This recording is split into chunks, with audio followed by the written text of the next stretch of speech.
Good morning, everyone. So this is going to be kind of like a tutorial on how I do anatomy for my semi-realism pieces.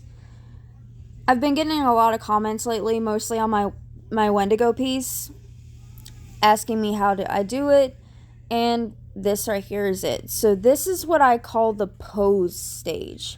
This is where we're going to see how the horse is lined up, how he sits on the horse, where his arms are going to be when he's holding the reins. If he's holding the reins, he doesn't have to hold the reins. He can have both arms up in the air, touching the sky if you wanted him to. Or he can have one up, one holding the reins. He can have his hand on the horse's rear right here. Things like that. So when I start a semi-realism piece, I start out with this kind of sketch. Rough, looks like it's going to be an anime character, that kind of thing. All of my sketches, I try to use the tools that I learned back in high school, in art class. Always start out with the base shapes. So like the circles for the joints, where the head is going. I do sketches like this one. He's going to be semi-realism.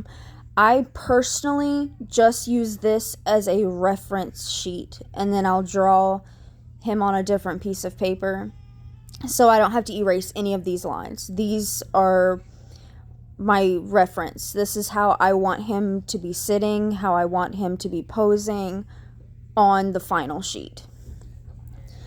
So this right here is going to be El Charro. He is the Dark Horseman, the urban legend from Mexico.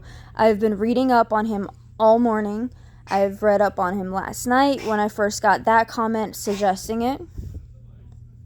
And I am honestly super excited about this piece.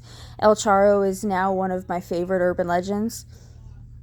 I'll post another video telling you guys about his urban legend in a bit, but this right now was focused on how I do anatomy. So you are welcome to pause the video wherever you'd like if you want to try sketching out your own version of the pose.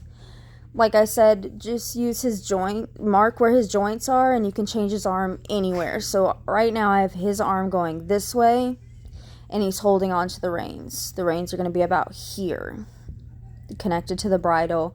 We're going to be adding his saddle. We're going to be adding the full bridle, the reins, adding his clothes, his cowboy boots, his hat, of course, because we cannot forget the hat.